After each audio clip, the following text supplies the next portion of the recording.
ಎಲ್ಲರಿಗೂ ನಮಸ್ಕಾರ. ಥಟ್ ಅಂತ ಹೇಳಿ ಕ್ವಿಜ್ ಕಾರ್ಯಕ್ರಮಕ್ಕೆ ತಮಗೆಲ್ಲ ಸ್ವಾಗತ.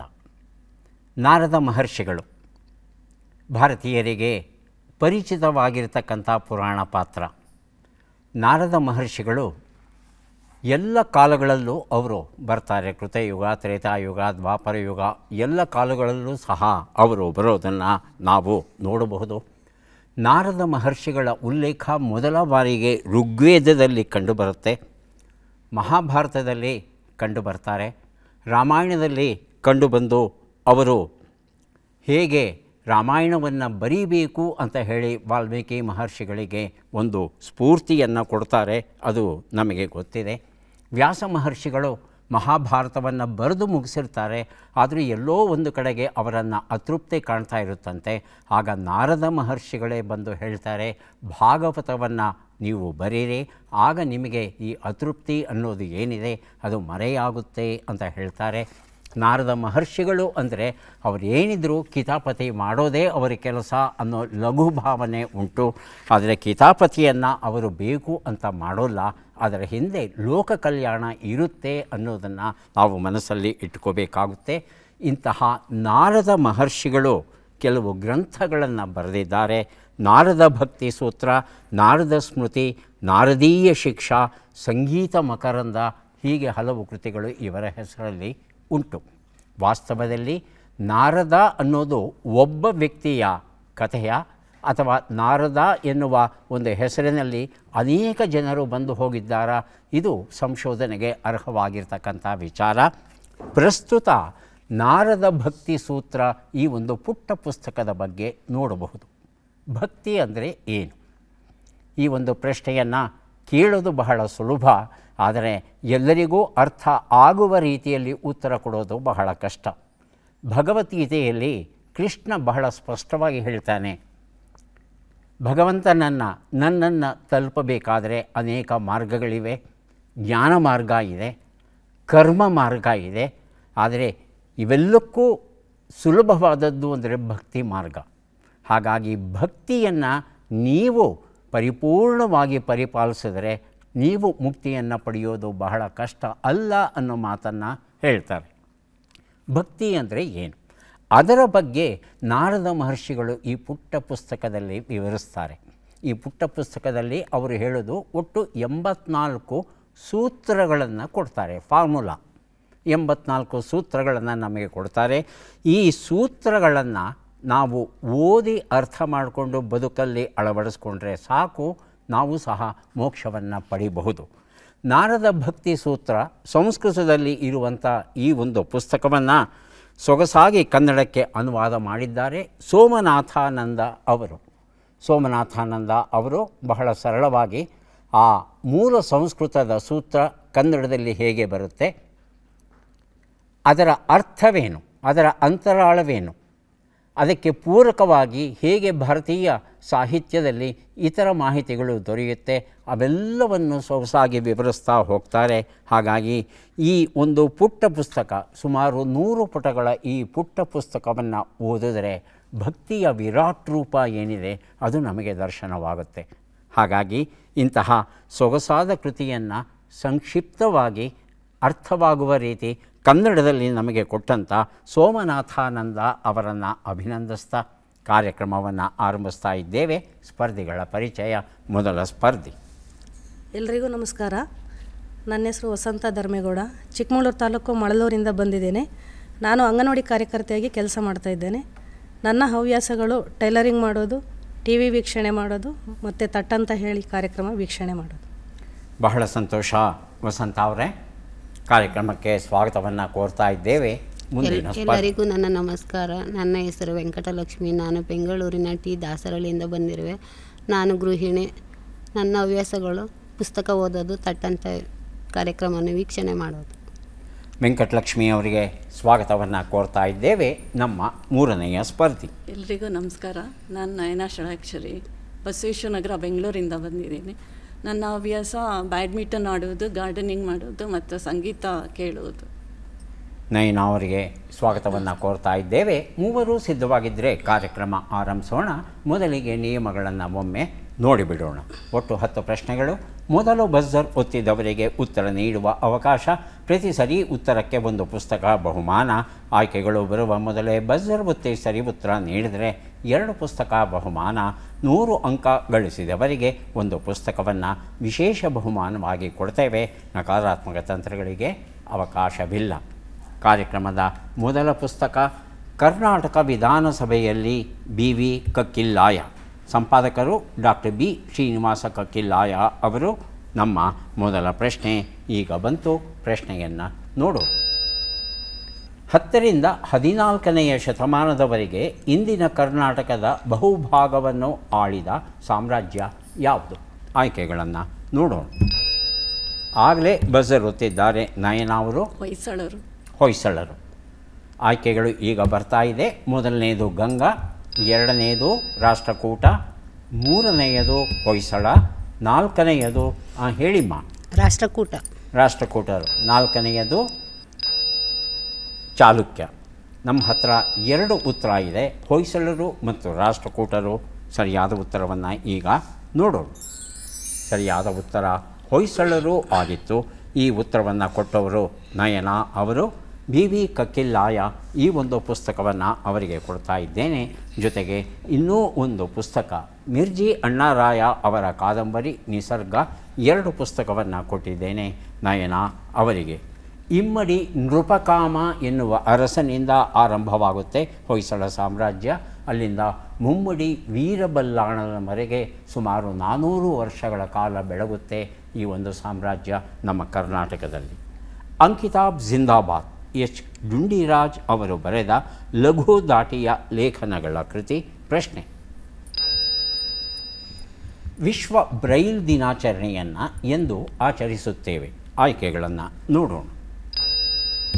ಏಪ್ರಿಲ್ 4, ಮಾರ್ಚ್ 4, ಫೆಬ್ರವರಿ 4, ಜನವರಿ 4. ಮೊದಲಿಗೆ ವಸಂತ, ನಂತರ ವೆಂಕಟಲಕ್ಷ್ಮಿ. ಮಾರ್ಚ್ 4 ಅಂತ ಹೇಳ್ತಾ ಇದ್ದಾರೆ ವೆಂಕಟಲಕ್ಷ್ಮಿ. ಏಪ್ರಿಲ್ 4 ಉತ್ತರವನ್ನು ನೋಡೋಣ. ಆದರೆ ಸರಿಯಾದ ಉತ್ತರ ಜನವರಿ 4 ಆಗಿತ್ತು. ಇತ್ತೀಚೆಗಷ್ಟೇ ನಾವು ಈ ದಿನಾಚರಣೆಯನ್ನು ಆಚರಿಸಿದ್ವಿ. ವಿಶ್ವಸಂಸ್ಥೆಯು 2019ರಿಂದ ಜನವರಿ 4 ಬ್ರೈಲ್ ದಿನಾಚರಣೆಯನ್ನಾಗಿ ಆಚರಿಸ್ತಾ ಬರ್ತಾ ಇದೆ. ಈ ತಿಂಗಳು ಪೂರ್ತಿ ಅಂದರೆ ಇಡೀ ಜನವರಿ ತಿಂಗಳ ಪೂರ್ತಿ ಅಂಧ ಮಕ್ಕಳಿಗಾಗಿ, ಅಂಧ ಜನರಿಗಾಗಿ ಹೇಗೆ ಓದು ಬರಹವನ್ನು ನಡೆಸೋದಕ್ಕೆ ನೆರವಾಗುವಂಥ ಈ ಬ್ರೈಲ್ ಲಿಪಿ ಏನಿದೆ ಅದರ ಬಗ್ಗೆ ಜಾಗೃತಿಯನ್ನು ಉಂಟು ಮಾಡೋ ಕೆಲಸವನ್ನು ಮಾಡ್ತಾ ಇದೆ. ಅನೇಕ ಕೃತಿಗಳು ಇವತ್ತು ಬ್ರೈಲ್ ಭಾಷೆಯಲ್ಲೂ ಸಹ ಪ್ರಕಟ ಆಗ್ತಾ ಇವೆ. ಫ್ರಾನ್ಸ್ ದೇಶದ ಲೂಯಿಸ್ ಬ್ರೇಲ್ ಅಂತಕ್ಕಂಥ ವ್ಯಕ್ತಿ ಅಂಧರಿಗಾಗಿ ಒಂದು ಲಿಪಿಯನ್ನು ರೂಪಿಸಿ ಪುಸ್ತಕಗಳನ್ನು ಮೊದಲ ಬಾರಿಗೆ ರೂಪಿಸಿದಾತ. ದಿವಾನ್ ಪೂರ್ಣಯ್ಯ, ಮೈಸೂರು ರಾಜ್ಯದ ಮೊದಲ ದಿವಾನರು MN ಸುಂದರರಾಜ್ ಬರೆದಿರುವಂಥದ್ದು ನಮ್ಮ ಪ್ರಶ್ನೆ. ಪಂಜಾಬಿನ ಬಹಳಷ್ಟು ಜಿಲ್ಲೆಗಳಲ್ಲಿ ಆಲೂಗಡ್ಡೆ ಬೆಳೆ ನಾಶಕ್ಕೆ ಯಾವ ರೋಗವು ಕಾರಣವಾಗಿದೆ? ಆಯ್ಕೆಗಳನ್ನು ನೋಡೋಣ. Late blight, downy mildew, powdery mildew, verticillium wilt. ಮೊದಲಿಗೆ ವಸಂತ, ನಂತರ ವೆಂಕಟಲಕ್ಷ್ಮಿ. ಡೌನಿ ಮೈಲ್ಡ್ಯೂ ಅಂತ ಹೇಳ್ತಾ ಇದ್ದಾರೆ. ಆಯ್ಕೆ 2 ವೆಂಕಟಲಕ್ಷ್ಮಿ. ಆಪ್ಷನ್ 3 ಪೌಡರಿ ಮೈಲ್ಡ್ಯೂ ಅಂತ ಹೇಳ್ತಾ ಇದ್ದಾರೆ. ಉತ್ತರವನ್ನು ನೋಡೋಣ. ಆದರೆ ಸರಿಯಾದ ಉತ್ತರ ಲೇಟ್ ಬ್ಲೈಟ್ ಆಗಿತ್ತು. ಈ ಲೇಟ್ ಬ್ಲೈಟ್ ಅಂತ ಇಂಗ್ಲೀಷಲ್ಲಿ ಏನು ಕರೀತೇವೆ, ಇದನ್ನು ಕನ್ನಡದಲ್ಲಿ ಅಂಗಮಾರಿ ರೋಗ ಅಂತ ಕರೀತಾರೆ. ಇದು ಆಲೂಗಡ್ಡೆ, ಟೊಮೆಟೊಗೆ ಬರುವಂಥ ಒಂದು ಕಾಯಿಲೆ. ಇದು ಮೊದಲು ಕಾಯಿಯ ಮೇಲೆ ಒಂದು ಹಸಿರು ವೃತ್ತ ಕಾಣಿಸ್ಕೊಳ್ಳುತ್ತೆ. ಬರ್ತಾ ವೃತ್ತ ದೊಡ್ಡದಾಗ್ತಾ ಹೋಗುತ್ತೆ. ದೊಡ್ಡದಾಗಿ ಕಂದು ಬಣ್ಣಕ್ಕೆ ಬಂದು ಕೊನೆಗೆ ಕೊಳೆಯೋದಕ್ಕೆ ಶುರುವಾಗುತ್ತೆ. ಇವತ್ತು ಪಂಜಾಬ್ ರಾಜ್ಯದಲ್ಲಿ ಏನು ಆಲೂಗಡ್ಡೆ ಬೆಳೆದಿದ್ದಾರೆ, 50% ಆಲೂಗಡ್ಡೆ ಈ ಒಂದು ರೋಗಕ್ಕೆ ತುತ್ತಾಗಿ ಸಂಪೂರ್ಣವಾಗಿ ನಾಶವಾಗಿದೆಯಂತೆ. ಫೈಟಾಪ್ತರಾ ಇನ್ಫೆಸ್ಟೆನ್ಸ್ ಅಂತ ಕರೀತಾರೆ ಈ ಒಂದು ಶಿಲೀಂಧ್ರ ಜಾತಿಯ ಕಾಯಿಲೆಗೆ. ಈ ಕಾಯಿಲೆ ಯಾವಾಗ ಹೆಚ್ಚಾಗುತ್ತೆ ಅಂದರೆ ತುಂಬ ಚಳಿ ಹೆಚ್ಚಾಗಿ ತುಂಬ ಆರ್ದ್ರತೆ ಹೆಚ್ಚಾದಾಗ ಇದು ಬಹಳ ವೇಗವಾಗಿ ಗಾಳಿಯ ಮೂಲಕ ಹರಡುತ್ತಂತೆ. ಮುಂದಿನ ಪುಸ್ತಕ ಪ್ರದರ್ಶಕ ಕಲೆಗಳಲ್ಲಿ ಆಧುನಿಕ ಶಿಕ್ಷಣ ಮತ್ತು ತರಬೇತಿ, ಪ್ರೊಫೆಸರ್ ನಾಗೇಶ್ ವಿ ಬೆಟ್ಟಕೋಟೆ ಸಂಪಾದಿಸಿರುವಂಥ ಕೃತಿ. ನಮ್ಮ ಪ್ರಶ್ನೆ: ಬೆಂಗಳೂರಿನಲ್ಲಿ ಮೊದಲ ಬಾರಿಗೆ 51 ವಾರಗಳ ಕಾಲ ನಡೆದ ಮೊದಲ ಕನ್ನಡ ಸಾಮಾಜಿಕ ಚಲನಚಿತ್ರ ಯಾವುದು? ಆಯ್ಕೆಗಳನ್ನು ನೋಡೋಣ. ರತ್ನಗಿರಿ ರಹಸ್ಯ, ಹೇಳಿ Nayana. School master. School master. ಆಯ್ಕೆ 3 ಸಂಸಾರ ನೌಕೆ. ಆಯ್ಕೆ 4 ಗಾಳಿಗೋಪುರ. ಹೇಳಿ ವೆಂಕಟಲಕ್ಷ್ಮಿ. ಗಾಳಿಗೋಪುರ. ಗಾಳಿಗೋಪುರ ಆಯ್ಕೆ 4. ಉತ್ತರವನ್ನು ನೋಡೋಣ. ಸ್ಕೂಲ್ ಮಾಸ್ಟರ್ ಉತ್ತರ ಸರಿಯಾಗಿದೆ. ಪ್ರದರ್ಶಕ ಕಲೆಗಳಲ್ಲಿ ಆಧುನಿಕ ಶಿಕ್ಷಣ ಮತ್ತು ತರಬೇತಿ ಎನ್ನುವ ಈ ಒಂದು ಪುಸ್ತಕವನ್ನು ಕೊಟ್ಟಿದ್ದೇನೆ ನಯನ ಅವರಿಗೆ. 1958ರಲ್ಲಿ ಬಿಡುಗಡೆಯಾಗುತ್ತೆ ಸ್ಕೂಲ್ ಮಾಸ್ಟರ್ ಚಿತ್ರ. ರಾಷ್ಟ್ರ ಪ್ರಶಸ್ತಿಯನ್ನು ಸಹ ಇದು ಗಳಿಸುತ್ತೆ. ಶಿರ್ವಾಡ್ಕರ್ ಅನ್ನೋರು ಒಂದು ಕಥೆಯನ್ನು ಬರೆದಿರ್ತಾರೆ. ಆ ಕಥೆಯನ್ನೇ ಆಧಾರವಾಗಿ ಇಟ್ಟುಕೊಂಡು ಇವರು ಈ ಚಿತ್ರವನ್ನು ನಿರ್ಮಾಣ ಮಾಡ್ತಾರೆ. BR ಪಂತುಲು, ಸರೋಜಾದೇವಿ, ಜಮಿನಿ ಗಣೇಶನ್, ಶಿವಾಜಿ ಗಣೇಶನ್, ಉದಯ್ ಕುಮಾರ್, ಹೀಗೆ ಅನೇಕ ತಾರಾ ನಟರು ಇರ್ತಾರೆ. ತೆಲುಗು, ತಮಿಳು, ಮಲಯಾಳಂ ಹಾಗೂ ಹಿಂದಿ 4 ಭಾಷೆಗಳಲ್ಲಿ ಪುನರ್ನಿರ್ಮಾಣವಾಗುತ್ತೆ ಈ ಒಂದು ಚಿತ್ರ ಸ್ಕೂಲ್ ಮಾಸ್ಟರ್. ಮುಂದಿನ ಪುಸ್ತಕ ಡಾಕ್ಟರ್ HB ಚಂದ್ರಶೇಖರ್ ಅವರು ಬರೆದ ನೆಲೆ ನಿಂತ ನೆಲವ ನೀ ಬೆಳಗು ಎನ್ನುವ ಪುಸ್ತಕ. ಪ್ರಶ್ನೆ: ಬಿಟ್ಟ ಅಕ್ಷರಗಳನ್ನು ತುಂಬಿ. ನ, ಪೆ, ಶೃಂ, ಶಾ, ಗೆ.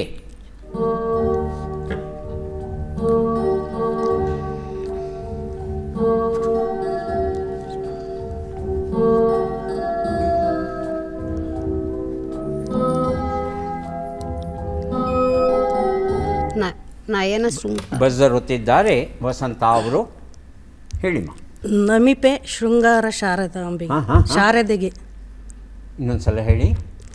ನಮಿಪೆ ಶೃಂಗಾರ ಶಾರದೆಗೆ. ಶೃಂಗಾರ ಶಾರದೆಗೆ. ಶಾರದೆಗೆ. ಶೃಂಗಾರ ಶಾರದೆಗೆ. ಶೃಂಗೇರಿ. ಶೃಂಗೇರಿ ಶಾರದೆಗೆ. ಶೃಂಗೇರಿ ಶಾರದೆಗೆ. ಹೌದಾ ನಯನ ಅವರೇ? ಹೌದು. ನಮಿಪೆ ಶೃಂಗೇರಿ ಶಾರದೆ. ಶೃಂಗೇರಿ ಶಾರದೆಗೆ. ಶೃಂಗಾರ ಶಾರದೆಗೆ ಅಲ್ಲ, ಶೃಂಗೇರಿ ಶಾರದೆಗೆ. ಶೃಂಗೇರಿ ಶಾರದೆಗೆ. ಉತ್ತರವನ್ನು ನೋಡೋಣ. ನಮಿಪೆ ಶೃಂಗೇರಿ ಶಾರದೆಗೆ ಉತ್ತರ ಸರಿಯಾಗಿದೆ. ನೆಲೆ ನಿಂತ ನೆಲವ ನೀ ಬೆಳಗು ಈ ಪುಸ್ತಕವನ್ನು ವಸಂತ ಅವರಿಗೆ ಕೊಟ್ಟಿದ್ದೇವೆ. ಶೃಂಗಾರ ಶಾರದೆಗೆ ಅದೇ ಸರಿಯಾದ ಉತ್ತರ ಅಂದಿದ್ದರೆ ಖಂಡಿತ ಪುಸ್ತಕ ತಮಗೆ ಸಿಗ್ತಾ ಇರಲಿಲ್ಲ. ತಮ್ಮನ್ನು ತಾವು ತಿದ್ದುಕೊಂಡ್ರಿ, ಬಹಳ ಸಂತೋಷ. ಮುಂದಿನ ಪುಸ್ತಕ ಉತ್ತರ ಭಾರತದ ಯಾತ್ರಾ ಪ್ರಬಂಧ. ಡಾಕ್ಟರ್ ಉಷಾ ವೆಂಕಟೇಶ್ ಅಗರ್ಖೇಡ್ ಬರೆದಿರುವಂಥದ್ದು. ಪ್ರಶ್ನೆ: ಈ ಕೆಳಗಿನ ಲೆಕ್ಕಗಳನ್ನು ಪೂರ್ಣಗೊಳಿಸಿ ಉತ್ತರಗಳನ್ನೆಲ್ಲ ಕೂಡಿ ಅಂತಿಮ ಉತ್ತರವನ್ನು ನೀಡಿ. ಲೆಕ್ಕಗಳು: 33 ಕೂಡು 44,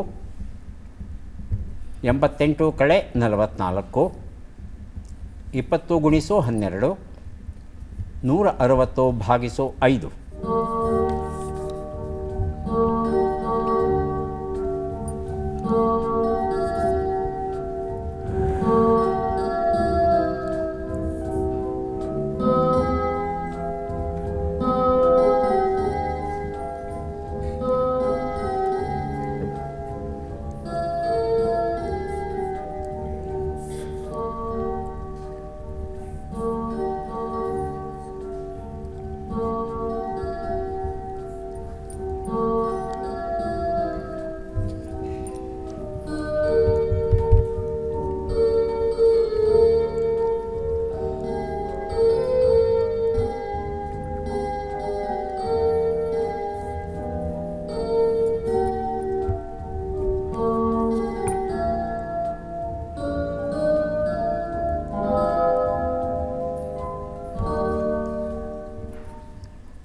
ಒಂದು ನಿಮಿಷದ ಕಾಲಾವಕಾಶ ಮುಕ್ತಾಯ ಆಗಿದೆ. ಲೆಕ್ಕ ಪೂರ್ಣವಾಗಿದ್ದರೆ ಬಜರ್ ಒತ್ತಿ ಉತ್ತರ ಕೊಡಿ, ಇಲ್ಲಂದರೆ ಉತ್ತರವನ್ನು ನೋಡ್ತಾ ಹೋಗೋಣ. ಉತ್ತರವನ್ನು ನೋಡು. 1523. ಬಸರುತ್ತಿಮ್ಮ. 1523. ನಯನ, ವಸಂತ ಇನ್ನೂ ಮಾಡ್ತಾ ಇದ್ದಾರೆ. ಉತ್ತರವನ್ನು ನೋಡ್ತಾ ಹೋಗೋಣ. ಒಂದು ಉತ್ತರ 77, 44, 240, 32 ಎಲ್ಲವನ್ನು ಕೂಡಿದ್ರೆ 393 ಬಂದಿದೆ. ಸಾವಿರಗಟ್ಟಲೆ ಉತ್ತರ ಕೊಟ್ಟು 393 ಸರಿಯಾದ ಉತ್ತರ ಆಗಿತ್ತು. ಮುಂದಿನ ಪುಸ್ತಕ ಮತ್ತು ಪ್ರಶ್ನೆ ಮಲೇರಿಯಾ ವ್ಯಾಧಿ ಒಂದು ಸಮಗ್ರ ಪರಿಚಯ. ಡಾಕ್ಟರ್ CG ಕೇಶವಮೂರ್ತಿ ಬರೆದಿರುವಂಥದ್ದು ನಮ್ಮ ಪ್ರಶ್ನೆ. ಭೂತಾನದಿಂದ ಅಸ್ಸಾಮಿಗೆ ಹರಿದು ಬರುವ ನದಿಯ ಅಭಯಾರಣ್ಯಕ್ಕೆ 1985ರಲ್ಲಿ ವಿಶ್ವ ಪರಂಪರೆಯ ನೈಸರ್ಗಿಕ ತಾಣ ಗೌರವ ದೊರೆಯಿತು. ಆ ಅಭಯಾರಣ್ಯ ಯಾವುದು ಅಂತ ತಿಳ್ಕೋಬೇಕಾಗಿದೆ.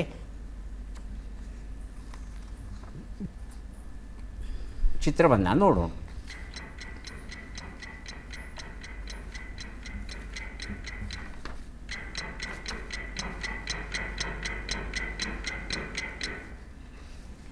ಆಯ್ಕೆಗಳನ್ನು ನೋಡೋಣ. ಕಾಜಿರಂಗ ರಾಷ್ಟ್ರೀಯ ಉದ್ಯಾನವನ, ಕೇಲಾದೇವ್ ರಾಷ್ಟ್ರೀಯ ಉದ್ಯಾನವನ, ಮಾನಸ ವನ್ಯಮೃಗ ಅಭಯಾರಣ್ಯ, ಜಿಮ್ ಕಾರ್ಬೆಟ್ ರಾಷ್ಟ್ರೀಯ ಉದ್ಯಾನವನ. ಮೊದಲಿಗೆ ವಸಂತ, ಆನಂತರ ವೆಂಕಟಲಕ್ಷ್ಮಿ. ಮಾನಸ ವನ್ಯಮೃಗ ಅಭಯಾರಣ್ಯ. ಆಯ್ಕೆ 3. ಆಯ್ಕೆ 2. ಲಕ್ಷ್ಮಿ. ಆಯ್ಕೆ 2 ಕೇಲದೇವ. ಕೇಲಾದೇವ್ ರಾಷ್ಟ್ರೀಯ ಉದ್ಯಾನವನ ಅಂತ ಹೇಳ್ತಾ ಇದ್ದಾರೆ. ಉತ್ತರವನ್ನು ನೋಡೋಣ. ಮಾನಸ ವನ್ಯಮೃಗ ಅಭಯಾರಣ್ಯ ಈ ಉತ್ತರ ಸರಿಯಾಗಿದೆ. ವಸಂತ ಅವರಿಗೆ ಮಲೇರಿಯಾ ವ್ಯಾಧಿ ಎನ್ನುವ ಈ ಒಂದು ಪುಸ್ತಕವನ್ನು ಕೊಟ್ಟಿದ್ದೇವೆ. ಅಸ್ಸಾಂ ರಾಜ್ಯದಲ್ಲಿದೆ ಈ ಒಂದು ಅಭಯಾರಣ್ಯ. ವಿಶ್ವದ ನೈಸರ್ಗಿಕ ಸಂರಕ್ಷಿತ ತಾಣಗಳಲ್ಲಿ ಇದು 338ನೇ ಸ್ಥಾನದಲ್ಲಿ ಇದೆ. ಮಾನಸ ನದಿಯ ಎರಡೂ ಕಡೆ ಈ ಒಂದು ಅಭಯಾರಣ್ಯ ಹರಡಿದೆ. ಈ ಮಾನಸ ನದಿ ಅನ್ನೋದು ಚೀನಾದಲ್ಲಿ ಹುಟ್ಟಿ ಭೂತಾನದಲ್ಲಿ ಹರಿದು ಅಲ್ಲಿಂದ ನಮ್ಮ ಅಸ್ಸಾಮಿನೊಳಗೆ ಬಂದು ಸೇರುತ್ತೆ.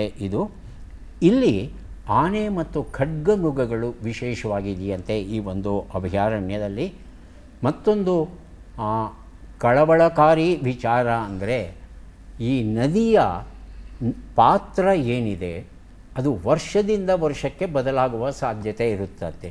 ಅಂದರೆ ಈ ವರ್ಷ ಇಲ್ಲಿ ಹರಿತಾ ಇದ್ದಂಥ ನದಿ ಮುಂದಿನ ವರ್ಷ ಇದ್ದಕ್ಕಿದ್ದಾಗೆ ತನ್ನ ಸ್ಥಾನವನ್ನು ಬದಲಾಯಿಸಿ ಮತ್ತೊಂದು ಕಡೆ ಹರಿಯೋಕ್ಕೆ ಶುರು ಮಾಡಿದಾಗ ಅಲ್ಲಿ ಇರಬಹುದಾದ ಜನವಸತಿ ಏನಿದೆ ಅದು ಸಂಪೂರ್ಣವಾಗಿ ನಾಶವಾಗುವ ಸಾಧ್ಯತೆ ಇರುತ್ತೆ. ಮುಂದಿನ ಪುಸ್ತಕ ಕೈ ಜಾರಿದ ಸುಮಗಳು.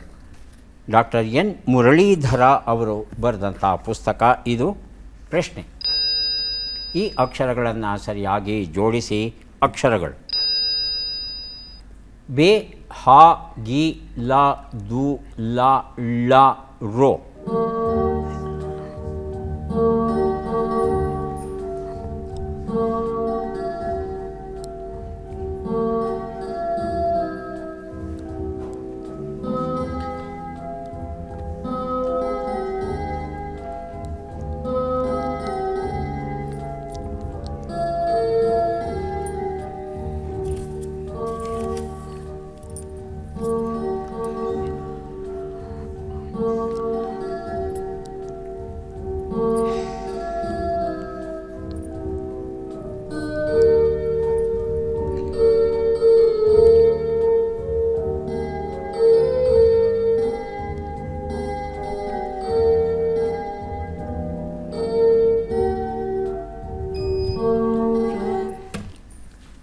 ಬಜರ್ ಒತ್ತಿದ್ದಾರೆ ವಸಂತ ಅವರು. ರೋಗಿ. ಹೇಳಿಮ್ಮ. ರೋಗಿ ಹಾಲ ಬೆಲ್ಲದ ರೋಗಿ. ಅಲ್ಲಮ್ಮ, ಬಜರ್ ಒತ್ಬಿಟ್ಟು ಆಮೇಲೆ ಅಕ್ಷರ ಜೋಡಿಸೋದು ತಪ್ಪಾಗುತ್ತೆ. ಉತ್ತರ ಗೊತ್ತಿದ್ದರೆ ಮಾತ್ರ ಬಜರ್ ಒತ್ತಬೇಕು. ವೆಂಕಟಲಕ್ಷ್ಮಿ ಹಾಗೂ ನಾಯನ ಏನಾದರೂ ಹೊಳಿತಾ? ಉತ್ತರವನ್ನು ನೋಡೋಣ. ರೋಗಿ. ಬೆಳ್ಳಗಿರೋದು ಹಾಲಲ್ಲ. ಇದು ಸರಿಯಾದ ಉತ್ತರ ಆಗಿತ್ತು. 3 ಪುಸ್ತಕವನ್ನು ಕೊಡೋದಕ್ಕೆ ಈಗ ನಾವು ಸಿದ್ಧವಾಗಿದ್ದೇವೆ. ಪದಬಂಧ ಬಂದಿದೆ. ಸುಳುಹುಗಳನ್ನು ನೋಡೋಣ. ಸುಳುಹುಗಳು: ಶ್ರೇಷ್ಠ ಬಂಗಾರ ಬೆಟ್ಟ, ಪಕ್ಷಿರಾಜ, ಎಲ್ಲವೂ.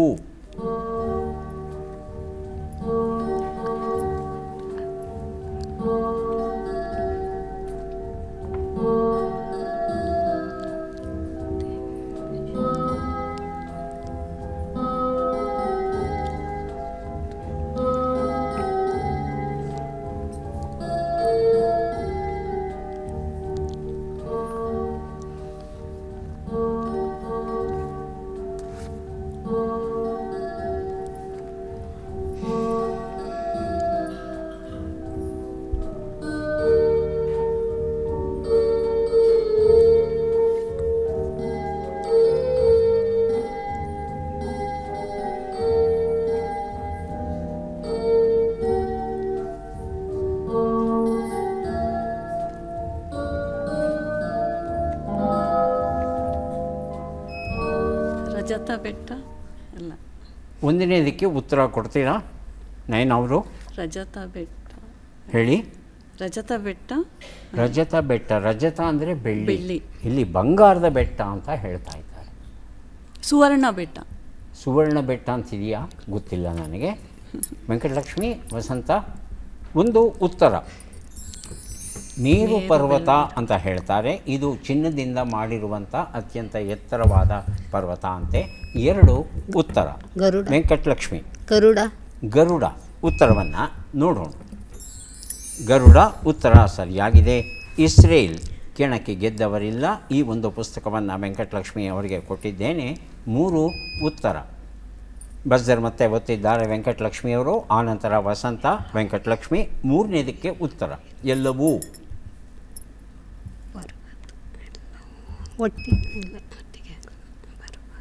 ವಸಂತ? ಸರ್ವವು. ಸರ್ವವು. ನಯನ? ಸರ್ವವು. ಸರ್ವವು. ಇನ್ನೇನಾದರೂ ಶಬ್ದ ಉಂಟಾ ವಸಂತ ಅವರೇ? ಸರ್ವ. ಉತ್ತರವನ್ನು ನೋಡೋಣ. ಸರ್ವಸ್ವ. ಸರ್ವಸ್ವ. ಸರ್ವಸ್ವ ಅನ್ನೋದು ಹೆಚ್ಚು ಬಳಕೆಯಲ್ಲಿ ಇರ್ತಕ್ಕಂಥ ಶಬ್ದ. ಸರ್ವವೂ ಅಂತ ಹೇಳ್ಬೋದು, ತಪ್ಪೇನಿಲ್ಲ. ಏನು ಮಾಡೋಣ? ಪುಸ್ತಕ ಕೊಡೋಣವಾ ಬೇಡವಾ? ನೀವೇ ಯೋಚನೆ ಮಾಡಿ. ಸರ್ವವೂ ಅನ್ನೋದು ಕನ್ನಡದಲ್ಲೂ ಬಳಸಬಹುದು ಆ ಶಬ್ದ. ಹಾಗಾಗಿ ಪ್ರೋತ್ಸಾಹದ ದೃಷ್ಟಿಯಿಂದ ಪುಸ್ತಕವನ್ನು ತಮಗೆ ಕೊಡ್ತಾ ಇದ್ದೇವೆ. ಈಗ ನಾವು ಬಂದಿದ್ದೇವೆ ಕೊನೆಯ ಘಟ್ಟಕ್ಕೆ. ಚಟ್ಪಟ್ ಚಿನ್ಕುರುಳಿ 5 ಪ್ರಶ್ನೆಗಳು. ಮೊದಲ ಅವಕಾಶ ಬರ್ತಾ ಇದೆ ವಸಂತ ಅವರಿಗೆ. 5 ಪ್ರಶ್ನೆಗಳನ್ನು ಕೇಳ್ತೇವೆ. ಮೊದಲ ಪ್ರಶ್ನೆ ಈಗ ಬಂತು. ಪ್ರಶ್ನೆಯನ್ನು ನೋಡೋಣ. ತುಟಿಗಳ ಮೇಲೆ ಬೆರಳಿಡು ಎನ್ನುವ ನುಡಿಗಟ್ಟಿನ ಅರ್ಥವೇನು? ನಿಶ್ಶಬ್ದವಾಗಿರಲು ಸೂಚಿಸು, ಎಚ್ಚರಿಕೆಯನ್ನು ಕೊಡು. ಎಚ್ಚರಿಕೆಯನ್ನು ಕೊಡು. ಮುಂದಿನ ಪ್ರಶ್ನೆ. ಆ ಮಾತು, ವಚನ, ಹೇಳಿಕೆ ಎಂಬ ಅರ್ಥವನ್ನು ಕೊಡುವ ಶಬ್ದ ಯಾವುದು? ಉಕ್ತ, ಉಕ್ಷ. ಉಕ್ತ. ಮುಂದಿನ ಪ್ರಶ್ನೆ. ಪರಶುರಾಮನು ಮಲಗಿದ್ದಾಗ ಕರ್ಣನ ತೊಡೆಯನ್ನು ಕೊರೆದ ದುಂಬಿಯ ಹೆಸರೇನು? ಅಲರ್ಕ, ಸಲರ್ಕ. ಅಲರ್ಕ. ಮುಂದಿನ ಪ್ರಶ್ನೆ. ಈ ಗಾದೆಯನ್ನು ಪೂರ್ಣಗೊಳಿಸಿ. ಕಾಗೆಗೆ ಯಜಮಾನಿಕೆ ಕೊಟ್ಟರೆ. ಮುಂದಿನ ಪ್ರಶ್ನೆ. ಈ ಒಗಟನ್ನು ಬಿಡಿಸಿ. ಕಾಲ್ಮೇಲೆ ಮರ, ಮರದ ಮೇಲೆ ಬಳ್ಳಿ, ಬಳ್ಳಿ ಮೇಲೆ ಬೆರಳು. ಉತ್ತರವನ್ನು ನೋಡ್ತಾ ಹೋಗೋಣ. 1 ಉತ್ತರ. ತುಟಿಗಳ ಮೇಲೆ ಬೆರಳಿಡು, ನಿಶಬ್ದವಾಗಿರಲು ಸೂಚಿಸು. 2ನೇ ಪ್ರಶ್ನೆಗೆ ಉತ್ತರ ಉಕ್ತ ಸರಿಯಾಗಿದೆ. 3ನೇ ಪ್ರಶ್ನೆಗೆ ಉತ್ತರ ಅಲರ್ಕ ಸರಿಯಾಗಿದೆ.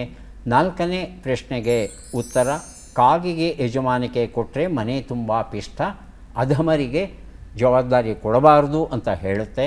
ಈ ಒಗಟು ಇದು ವೀಣೆಯ ವರ್ಣನೆ ಆಗಿತ್ತು. ಎಷ್ಟು ಸರಿ ಉತ್ತರ ಕೊಟ್ರಿ? 2 ಪ್ರಶ್ನೆ ಅಲ್ವಾ? 2 ಪುಸ್ತಕಗಳನ್ನು ತಮಗೆ ಕೊಡ್ತಾ ಇದ್ದೇವೆ. ಈಗ ಅವಕಾಶ ಬರ್ತಾ ಇದೆ ವೆಂಕಟಲಕ್ಷ್ಮಿಯವರಿಗೆ. ಸಿದ್ಧವಾಗಿದ್ದರೆ ಪ್ರಶ್ನೆಗಳನ್ನು ಆರಂಭಿಸ್ತೇವೆ. ಮೊದಲ ಪ್ರಶ್ನೆ.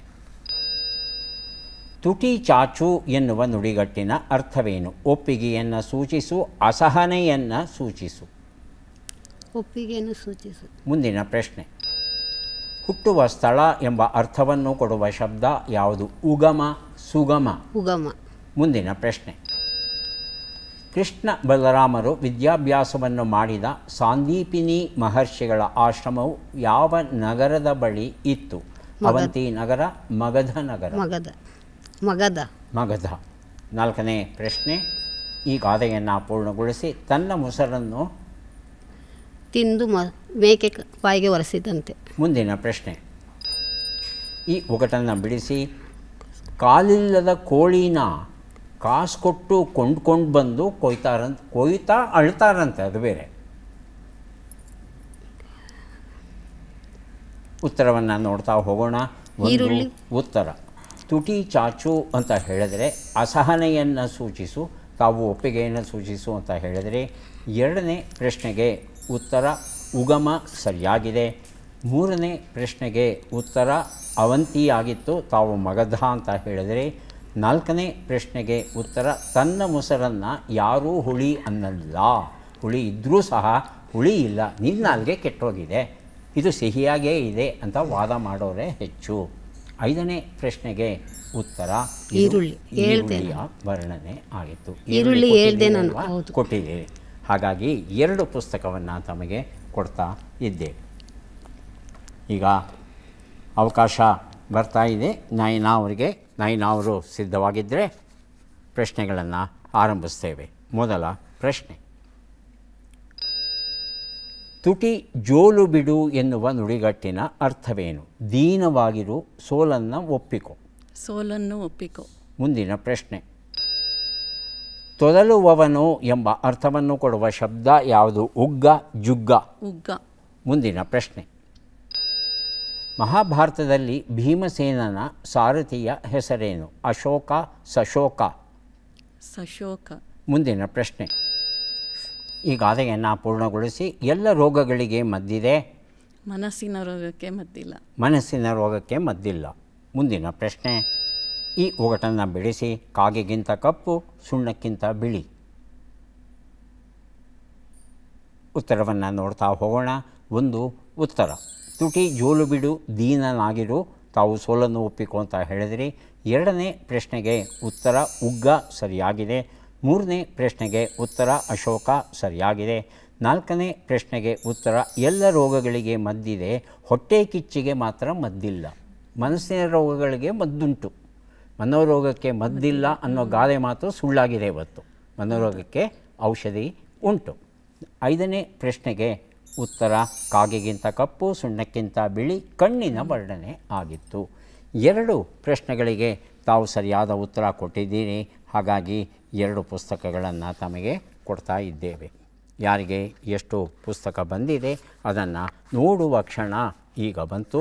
ವಸಂತ ಅವರಿಗೆ ದೊರೀತಾ ಇದೆ ಒಟ್ಟು 3, 2, 5 ಪುಸ್ತಕಗಳು ತಮಗೆ ದೊರೀತಾ ಇವೆ. ಪುಸ್ತಕಗಳನ್ನು ಸ್ವೀಕರಿಸಿ ಕಾರ್ಯಕ್ರಮದಲ್ಲಿ ಭಾಗವಹಿಸಿದ್ದಕ್ಕೆ ತಮಗೆ ಧನ್ಯವಾದಗಳು.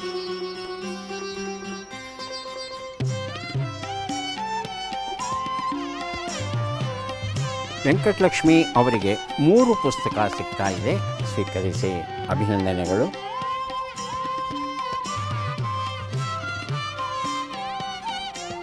ನಯನಾ ಅವರಿಗೆ 3, 2, 5 ಪುಸ್ತಕ ಸಿಗ್ತಾ ಇದೆ, ಸ್ವೀಕರಿಸಿ ಅಭಿನಂದನೆಗಳು.